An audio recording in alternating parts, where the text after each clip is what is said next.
Ourselves into champion select on this one. Will the top lane bans continue against Fnatic as TSM did, or is Huni going to get to play exactly whatever he wants? AHQ, of course, we know that, as you guys mentioned, another big high-impact top laner in Ziv. Their move's going to be very important. You also talked about ganking for the bot lane. Twisted Fate and Karthus, the global presence mid laners that are common here. We'll see if Westdoor gets those removed from him as well. And that is some massive historical respect there for Westdoor. Is of course best champion across all of the years that Westdoor's been playing League of Legends has been the Twisted Fate. Hasn't been playing it as much recently, but still does pick it up. Yeah, and again, another target ban here, Maokai for Ziv. Had a lot of success on that champion as well. Can have effective teleports early. For Fnatic, I mean, just their opening game versus TSM, pretty much everything that you think of for Fnatic went right. Huni in the top lane, huge carry. Reignover had a giant presence from the jungle, ganking both mid and top.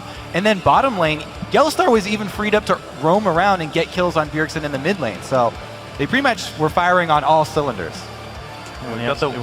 Yeah, one jungle ban here, and it's going to be 4 mid lane bans so far this game. The top is, like, it's Maokai, but who cares? Like, Hecarim's up. There is, the Nara's available. Vladimir's there as well. There's so many picks. Exactly. Huni can just wait until whenever he wants to pick his champion. But this is what happens when your top laner is so important to you and they share champion pools. You want to make sure that you're going to have an impact champion for yourself. Hecarim, I think, going to be a very big deal here, but right now Fnatic already want to get the Urgot settled in for Steelback and is great at that champion as well, of course. And we've seen so far teams sometimes shying away from picking Kalista into that matchup, so I think a very smart choice. I do like it as a first pick as well, because it kind of, you know, wards the other team off from taking Hecarim. The teleport ganks from Hecarim not quite as effective against Urgot, who can immediately just point and click on you to take off your home guards. And again, if it ain't broke, don't fix it. Because now they get to pick up the Sejuani if they want for Reignover yet again, and they've got this super tanky comp in the making once more. Well, AHQ think they have what's been figured out in this one. You heard Bjergsen say, well, we thought with Rek'Sai off the table, we could stymie Reignover. Okay, well, looks like he can play Gragas as well. Okay, so Gragas and Rek'Sai are off the table. Maybe we can stymie Reignover. Maybe we can keep him from having that same high impact in this game. We'll see, as his pool is now getting ever so slightly tested here at MSI 2015. Albus also able to play Thresh for himself, and it leaves the rest of the high-impact lanes for grabbing. Hecarim does go through to Huni, and another great hook champion the bot lane for Yellowstar. Right, they've got that same bottom lane where they're able to push up and allow their support to start roaming. Yellowstar, famous for the roams. We'll see if he can make it happen again this game. Something, though, that's different in this game, with so many mid-lane bans, this could easily be a forbidden carry game, because this guy in the mid lane as well, so many target bans thrown at Westdoor. If he can get a good matchup, we'll see. But Westdoor obviously going to hold that counter pick till last, and going to wait for Forbidden to show his hand first. And Fnatic can go for this full tank comp as well. If they want to pick up the Cho'Gath, they can grab the Sejuani if they want, but there's other tanky options that they can put into the jungle there. Nunu's available at the same time, but you don't want to pick that one with... You put a Cinderhulk on anything. Cinderhulk is probably good in this path. Let's be real about this one. Look, I'm not going to get that. I don't think we'll get that real. I mean, we've seen Bruise in Italy all the time back in the top lane days, so... Hey, that's true. Smite teleport top lane Italy could be the new thing. It's Jungle Hecarim, guys. I'm calling it now. Innovation on the caster desk. Well, for this one right now, Huni still has the Ignite comboed with his teleport, so it would be the stronger early impact Hecarim, and not have to wait around for the Cinderhulk to be completed for him. He could have very, very early on teleport game-changing plays. Oh, look at this one. Cassiopeia picked up this time, going over to Forbidden in the mid lane, though. So, actually still fairly tanky team. Cassiopeia's core build typically has a lot of durability items on it. Hey, we're in North America. That could be a mid-lane Hecarim. That's a fair point, yeah. I don't think Forbidden turned into Keen overnight, though, so that seems less likely. Well, he's here, It might be something in the water. Who knows? Either way, though, yeah, a good durable team, a lot of slow burn damage output, and definitely a big risk for AHQ Esports Club, who have already picked themselves a team fighting base comp with the insta-lock Sivir on their second round. So what exactly is going to put this team comp together? Definitely going to need that spell shield, because you have Sejuani, Nautilus, and Hecarim to deal with as the AD carry. And going to have Oh my goodness, he did it. Oh, whoa. All right. One of our 2 Fizz players is going to lock in Fizz into Cassiopeia in the mid lane. All right, Mountain is going to have to do something to try and help Fizz, because Cassiopeia if you leave Fizz alone with Cassiopeia in a lane without anyone intervening, then Westor is going to have a very, very difficult time scrapping together any sort of CS for the early game and even getting to a point where he can even try to go to a side lane. I don't think he wants to enter the mid lane at all. I think he just leaves. Well, we've seen a couple different things from AHQ. They've swapped into random locations before, but this is a game I think AHQ really needs a strong laning phase in. If Fizz does get ahead, then life is pain for Featherman. He's got no combat summoners. I mean, Flash Ghost, he can re-maneuver, but as far as dealing extra or getting away from damage, that's much less likely for the man. Also, Gnar picked as a counter pick. Ziv is a very, very strong player. He regularly wins his one-on matchups over in the LMS, and we might see that Frozen Mallet Gnar, one that's a build that's usually used to try to beat up Escapeless Hecarim. There's a lot of fairly gankable lanes here that if they get ahead, AHQ's got a really good chance of splitting up this map. They definitely need to do it early because think about who Fizz is going to assassinate in the late game, and it's nobody. Exactly. Cassiopeia, almost. Really hard. She's going to have not only her counter-engage ultimate, but double escape summoner spells and a whole big tank line. Yeah, the game's about to go live, ladies and gentlemen, so head over to Twitter and cast your vote for who you think is going to come out ahead. Tweet the hashtag FNC win or the hashtag AHQ win to @LOL eSports, and we will try to tally up your votes shortly. Here we go, guys. Fnatic looking to start and end the day. 2-0 off a win right here. AHQ looking for their first win. They fought one of the strongest teams at this tournament in Edward Gaming, who they can make a name for themselves up against Fnatic. Definitely playoff spots could be on the line when you see games this close in the standings. It's going to be a fun one. Yeah, I'm super excited for this game as well because these are such explosive teams. And it doesn't matter how far behind AHQ are, we're still going to get explosive team fights. It may not necessarily go quite as well for them, but it still will be happening. And we'll see whether they are going to be able to get these team fights working at a deficit and going well in their favor. We will see. Westor on his iconic Fizz, trying to make it work in the Cinderhulk meta. Early on, already making a move down bottom lane. So as you said, not heading to the mid. Yeah, doesn't want to be there at all. Steelback might be in trouble. Oh! Up here as well. He's going to flash out of the way, but he's burning down. Terraka was taken early, but he's going to die. And it's going to be Albus taking first blood. AHQ did not disappoint. Well, it went to Thresh, but they did get an early first kill. This is about as early as they're going to start getting that lead. This is how Albus let the magic happen, okay? Nice. All right, so they both had Ignite there. I think that Westor ignited first, and Albus just overwrit his Ignite with the Thresh Ignite. This is AHQ aggression. Light them on fire from all the sources that you've got. Let's see, but the first blood didn't go over to Westor. Of course, him having an extra Doran's Ring would have been really nice in the laning phase.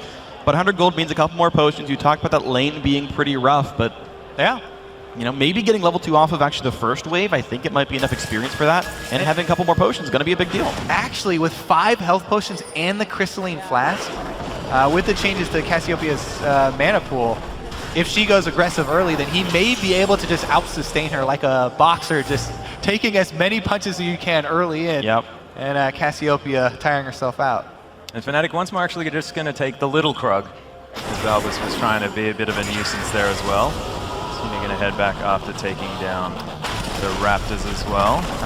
Mooney just going to start the flash, and that means that you can buy a cloth armor on your first back without purchasing those health potions. All you have to do doing those raids, chug all 3 charges, since you're immediately going to go back to base, and then use your teleport up to lane.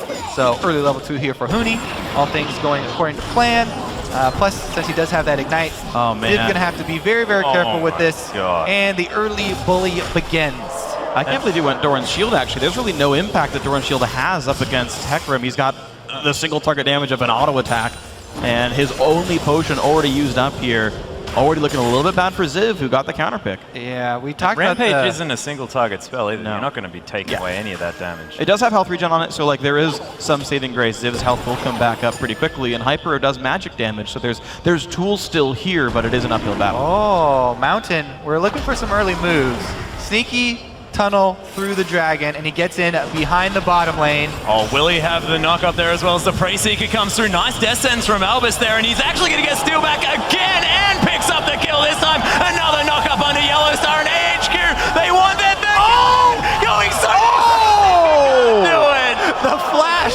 Prey Seeker Lawbreaker. But once again, the early game plan here from AHQ, beautiful. Hey, we got our first blood, that's great. You know what? Better return to the flashless Urgot, target him, and a good job there by Mountain. He knew that even though Nautilus was further up in the lane, we're going to take this kill on the AD carry, take down Urgot. Huge return gank there for Mountain. And it's very smart how AHQ played the lane. Instead of the perma shove that you often get from Sivir, they played it slow. It's almost impossible to ward up all the different routes Rek'Sai could take to gank that lane. Opts to go through the Dragon Pit wall. Very smart stuff. AHQ get definitely this early game lead. Such a smart opening here for AHQ. And they actually got Westor some extra experience there as well. He's got a level advantage in that mid lane, or that's sort of a partial level advantage, which is helping him out in this horrible matchup. Wow. Whoa, the blue handover. Awesome, yeah, awesome really gank path and jungle path overall by Mountain. Gets to donate a blue buff over, and Sivir's going to have such an easy lane down here. Oddly enough, and recalled for Boots 1 as part of the laning phase, but Rainover's coming mid. Yeah, and that's the Playful Trickster on cooldown here as well. Westor trying to kite around, but so much persistent damage, and Rainover, he's going to pick up the kill. Great patience from Rainover there, able to wait in the brush until he sees Playful Trickster used. Mountain with another return gank down here. Can he go while the tunnel is destroyed? Nope. Just wait around. But he sees Yellowstar going away towards the mid lane. He doesn't know if this tri-match is warded or not, but he knows exactly that both these guys are down in this brush, and soon he'll see that Rainover is coming by as well. The ward, I don't think spotted him out. He's cancelled. Does he cancel the back? He doesn't know he got warded, by the way. He is wasting quite a lot of time. Now the lane not shoved up anymore. Ann and Albus could not keep the lane on their side since their cannon was shoving. So this is a much more risky dive. But once again, they can target Steelback. Oh, his heal is back up. For Steelback, he's got a little bit of good news. Yellowstar's only 2, though. I don't think he even has a point in shield right now. It should be Anchor Toss and the E. Will they get Yellowstar? There's level 3 for him. Here's the engage. Ignite comes on. They go right for Steelback, and down goes Urgot. Immediately, Albus flashed away at the right time, but Mountain will die as well. The heal was so close as Yellowstar might still be in trouble as Westor's found his way around here as N tanking up the turret. Yellowstar going to go down. Albus just auto attacks for the kill. Bloodthirsty supports. Thank goodness Noah's here to appreciate it. Uh-oh, here comes Rain over there. Let's see what he can pick up. He's level 5 with flash, goes in, knocks a ton of damage on Albus. 1 kill picked up. Now on the Westor. Can't quite get the double. The flash isn't enough either. That's a worth it for AHQ. When did we ever doubt Westor's fizz? I'm saying it right now, was silly. They're bringing out the classic AHQ. Early kills, compound those with early tower dives, the roaming fizz.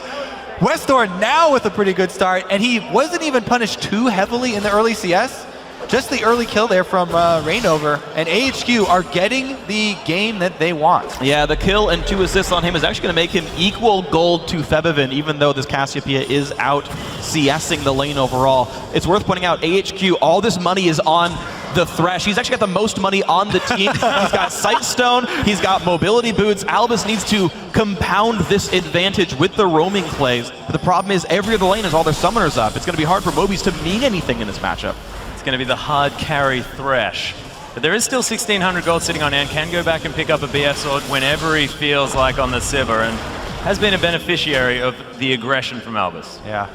So, you know, gold distribution aside, could be a little bit more optimal, but I'm glad that we're seeing the impact of adding Mountain to this team. Been a huge benefit. Let's see Huni coming in with home guards. Yeah, looking to try and get in the backside here. Nice ultimate there from Rainover as they lock down Albus. He's got a long way. Is he going to escape? The ignite ticking. Sticking and grabbing his Ziv now in a whole lot of trouble after the teleport, but he flashes to safety. Westor thinking about coming down, but don't think he's going to get there in time. And the problem is all these Westor roams, you can see a minion wave crashing into his turret, and he's zoned away from it by Febivin as well. So Westor just lost 100-something gold for the failed roam as well. Fnatic making a lot of great plays. All of the action down on the bottom side of the map.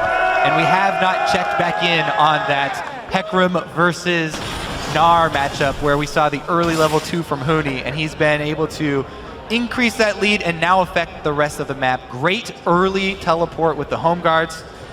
Huni able to equalize for his team, and they've clawed their way much closer back towards evening up the gold. And this is something that happens as well. You're looking at the fact that there is a lack of CS in every lane apart from the bottom lane for AHQ. Of course, mostly because Steelback spent most of this game dead. Yeah. But of course, Ziv, fantastic team fighting Gnar, but often doesn't really get all that farm in a 1v1. He's not as strong in that 1v1 situation, but we'll see whether he can make it count in the later stages of this game, whether he can be that Gnar that we've seen him be in previous games. Reina, we're about to be disappointed. Hey,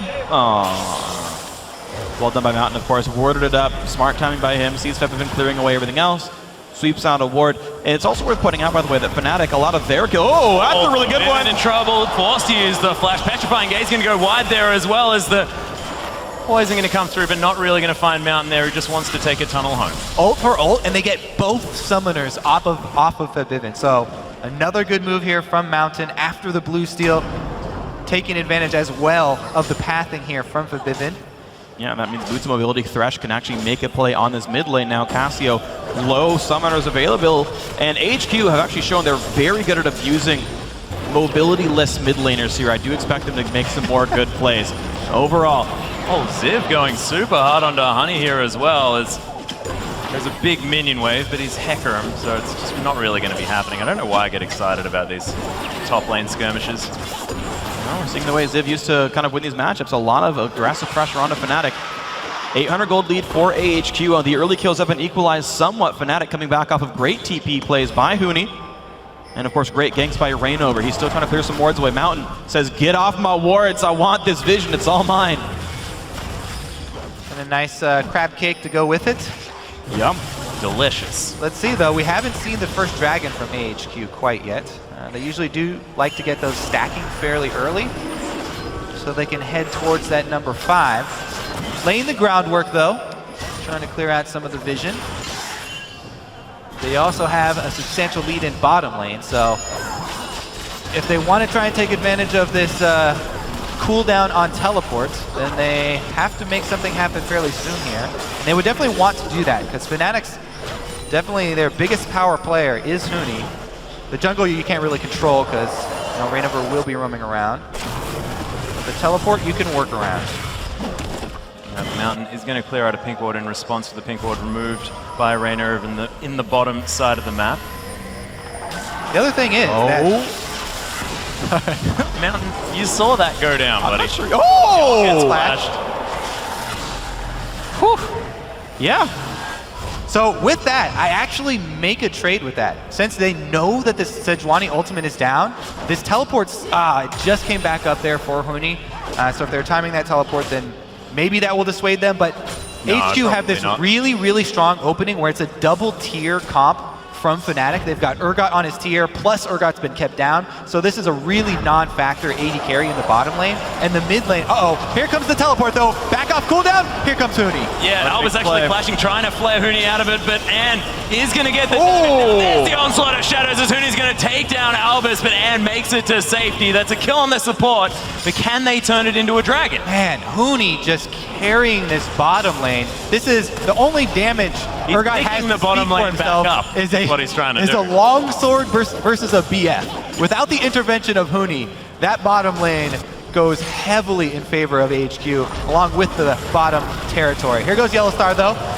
Yeah, Boomerang flashed out of the way of there, as well as Dredgeline going to save Yellowstar for now, at least, as Westor trying to put pressure on the flash into the Urchin Strike as well. There's the fish down, and Westor with the solo kill mid.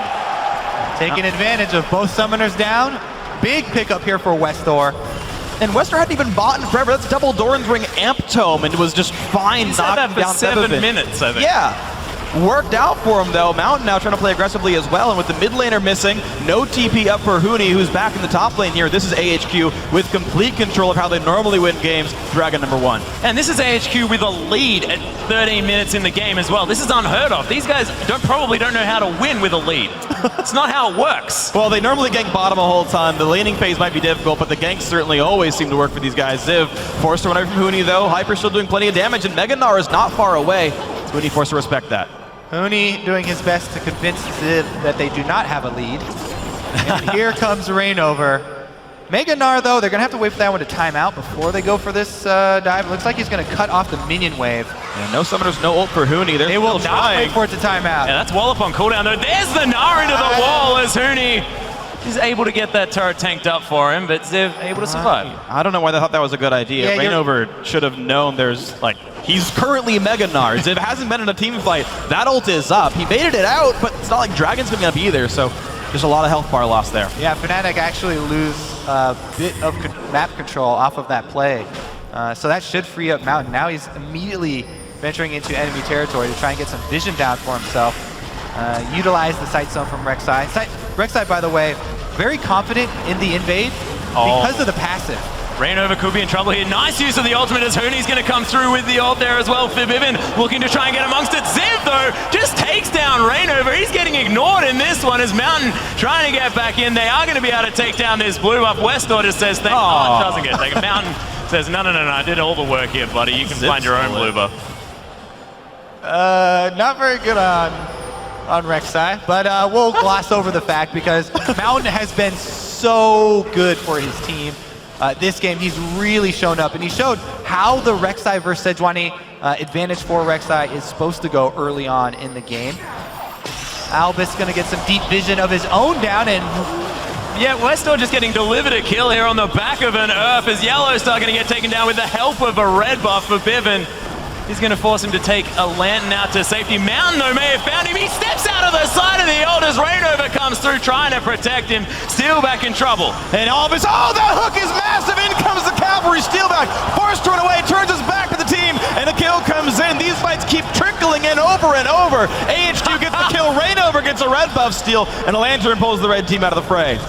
Oh my goodness, AHQ just forcing fights all over Fnatic's jungle as if it's theirs. Exactly what they need to do. They have to get these deep wards down and then make picks, utilize the speed from Sivir ultimate, and continue to feed Westor on the Fizz. And he's now 5 CS behind here as well in what is theoretically a losing matchup. And he's a level up. Yeah, he's definitely doing well. It hinges on the balance of, are your roams successful? And early on in the game, he got a lot of stray gold and stray experience from those roams down bottom. Yes, a couple of them were unsuccessful, but the vast majority he was able to gain advantages outside of the lane versus Cassiopeia. Yeah, Fnatic are going to have a horse with a Trinity Force very soon, and that is going to be a scary prospect. That's a huge power spike there for Huni in the top lane, and we'll see whether he can transition his advantage into the rest of the map, although now he's actually behind. Yeah, that's the thing. Actually, when you said, he's like got up to within 5 CS, I was actually thinking you were talking about the top lane here. Yeah, Ziv has done the exact same work that Westor has. The big solos of AHQ, winning matchups they were losing before. A lot of ults come in. Ziv's got to be careful. Ignite is on. He's got no other way to escape. Jump side, take it back. You're kidding me. Rainover with the Q.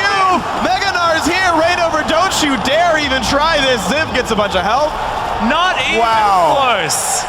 Can he even go for a counter kill? Oh no! Flash. That's now a flashless Cassiopeia. Yeah, that's Westor saying, okay, prepare to kill for later, ladies and gentlemen. I don't know how Ziv survived that in the top lane, though. That was ridiculous. Saved the hop. That was a big deal. I thought he had popped it very early on, but it was still off of cooldown. Jumps off somebody's head, and out he goes towards the turret. The big thing is actually Onslaught of Shadows missed though from Huni. That was actually the big reason why, is you expect those ults to land after a stun comes in from Sejuani. So small misplay, good job by HQ. Yeah. So Rainover, what he's trying to do though is focus on the part of Fnatic that's strong, the lane that's ahead. He wanted to try and continue on with the Hecarim up top lane, try and snowball Huni so that those teleports are even more impactful. But again, with 2 failed attempts top, every time he goes top, they lose more control on the bottom side, more control on the mid side, and Westor keeps getting money. Yeah, Mountain a little bit upset that he put in so much work on those Krogs, but he's going to get them stolen away by Rainover. Yellowstar going to start off the Raptors here as well, just to give Rainover a little bit of a hand. Probably doesn't need it as Sejuani in the jungle at level 10, but he's going to be able to lock that one away. This bottom lane, and is almost, he's approaching the point where he's looking to double Steelback CS. Yeah. And yes, Steelback was a recipient of constant ganks, a constant barrage of attention. He needs to get some rune advice from Energy, I think. It also means that,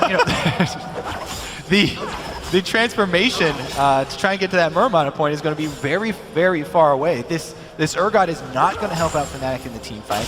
And AHQ should take Dragons on cooldown. We're approaching that 30-second mark.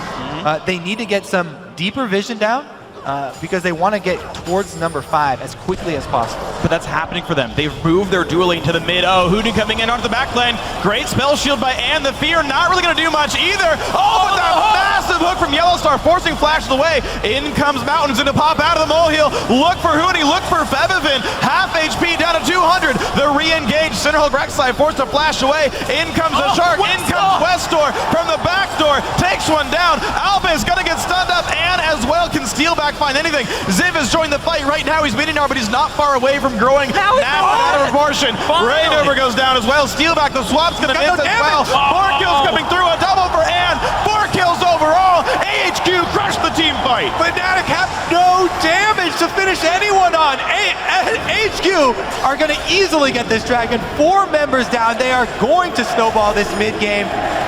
And Westor is like a wraith in these fights. It's ridiculous. It's like he's there for a second, everyone's like, kill Westor! And then he's disappeared and everybody else is dying from Ann's damage. Everyone had their flashes up for that fight. Fnatic constantly, every member they got low, flashed back out. Great disengages there from AHQ to buy time for Westor to finally arrive and pick up the low health members. Yeah, well, this is a nice knockback. It's actually spell shield saved not for the E, but for the ulti in this one, so Ann able to flash away. Albus just buys so much time, and they're still waiting for max CDR Fizz to come through. Mountain is tanky. Febivin just does not have a lot of ability power yet. This Rek'Sai just tanks up absolutely everything.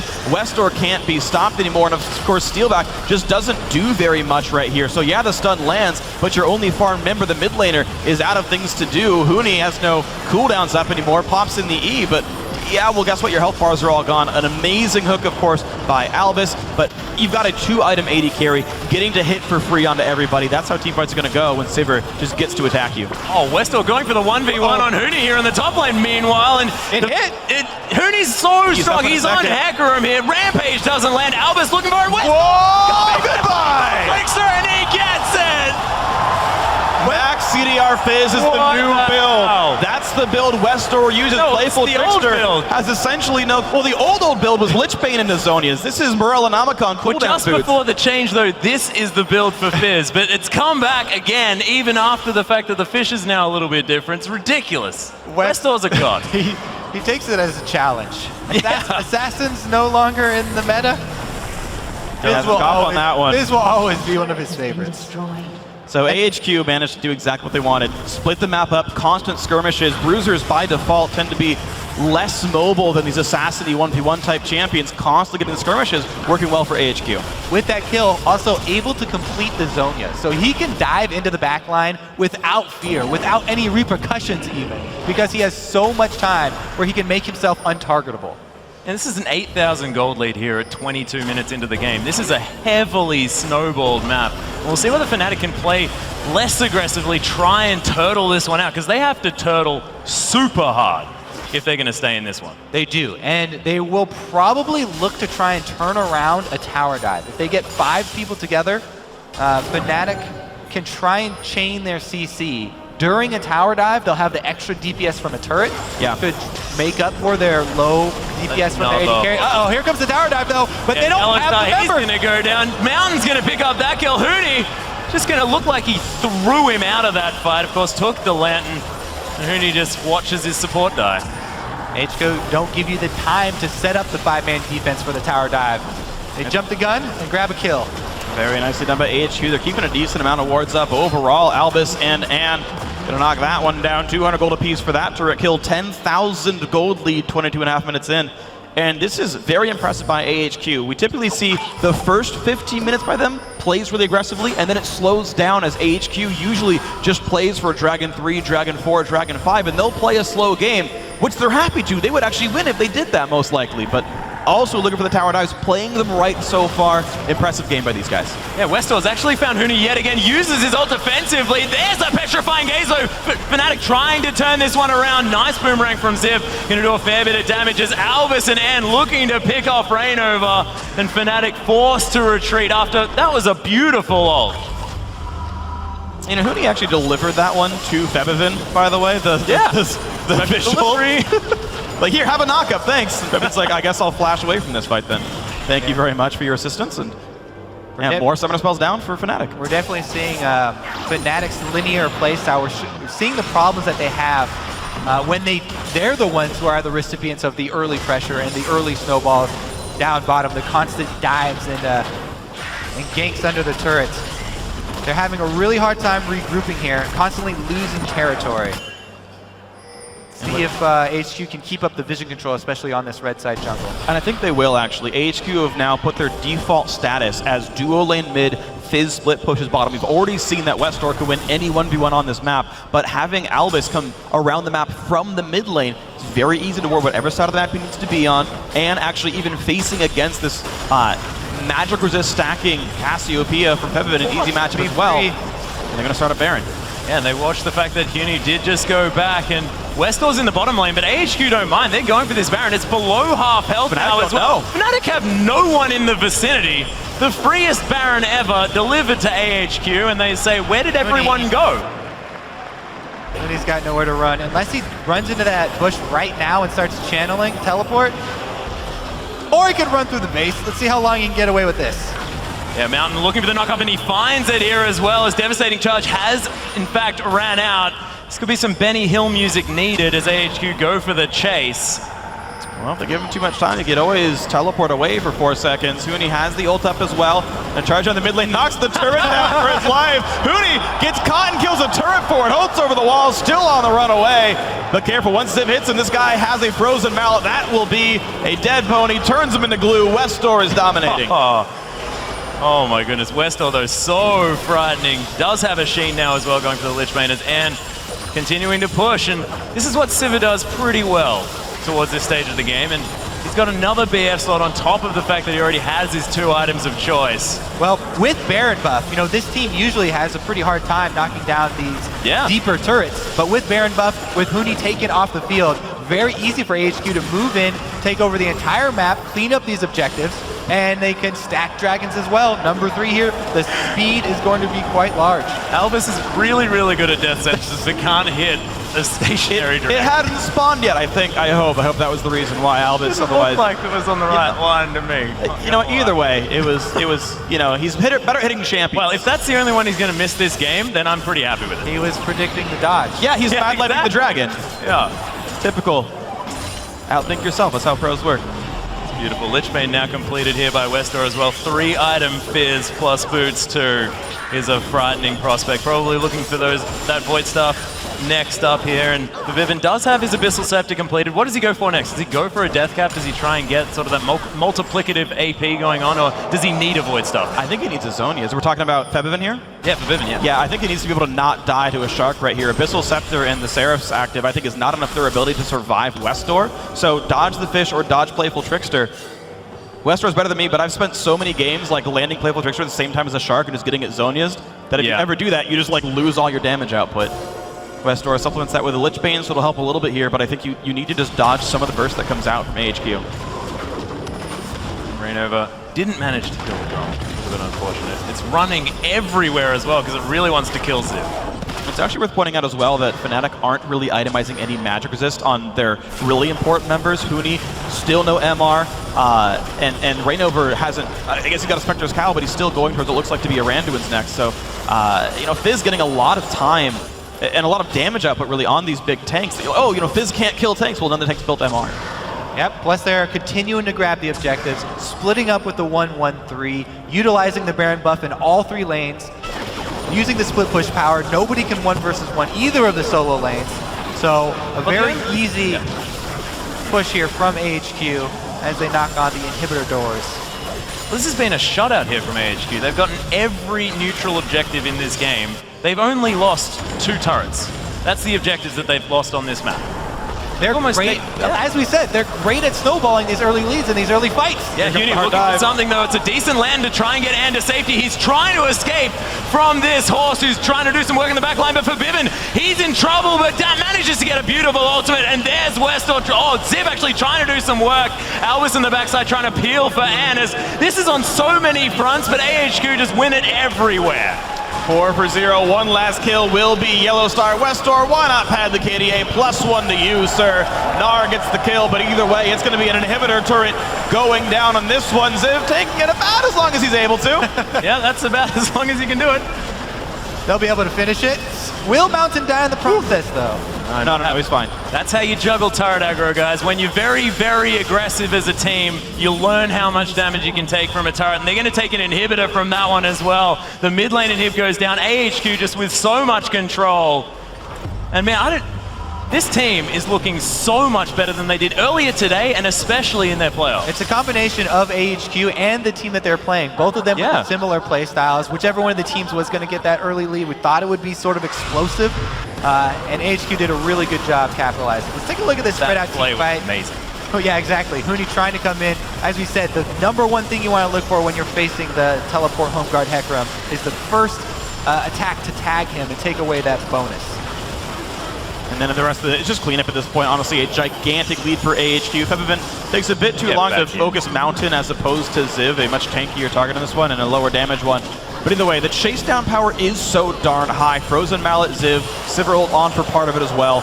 Cleanup is very easy for the highly mobile AHQ composition. So when they get the start of a fight going well, the rest of it is always going to turn into 4 more kills and a turret inhibitor, things like that. Yeah, they've pretty much got this one in hand. I mean, AHQ are 6-0 when they have the first 3 dragons, and it's looking very good for them right now. So we'll have to see what the rest of the teams, if they come out with much more defensive early games versus AHQ, and definitely a protection for the bottom lane.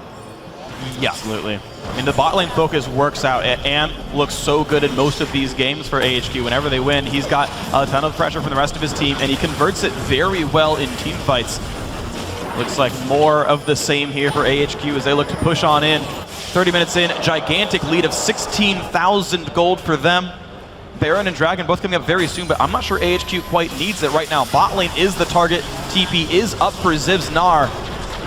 And Fanatic waiting off to the side here as well. There's a Westar waiting in the wings as Ziv's pushing the top lane and wants to hit a turret. He's just wanting to be auto-attacking this whole game. Very, very angry at structures, I believe. They may have said something about him. So AHQ could very well play this safe and just continue to keep Fnatic bottled up and wait for the next Baron to spawn. It would be suicidal for Fnatic to try and get out of the base with the inhibitors already down and try and contest the Baron, but AHQ, they don't even want to give him any breathing room here. Continue fighting. Yeah, that's the death sentence to land, but Rainova is going to use that Arctic Assault to escape. And AHQ with 3 members are going to try and take that. But Bibbin gets destroyed as he tries to yell at them as Fnatic now trying to start a fight, but they're a man down. Albus and Ant just going to be taking down the bottom lane. They're taking every objective on this map, and Fnatic, they can't do anything. They're splitting the team up and they're playing unafraid so far. None of the engagements from Fnatic are working. Ziv knars them back on in. Here comes the knockups. Bounce house in the base right here on AHQ. Pick up 2 kills off that one. Force the flash away. 5v2 now inside the base. This could be the Nexus blowing up very shortly. AHQ gonna crush this one. Yeah, Nexus turrets falling down, and Nexus gonna follow 24 kills to 5, and AHQ, they win the aggression battle.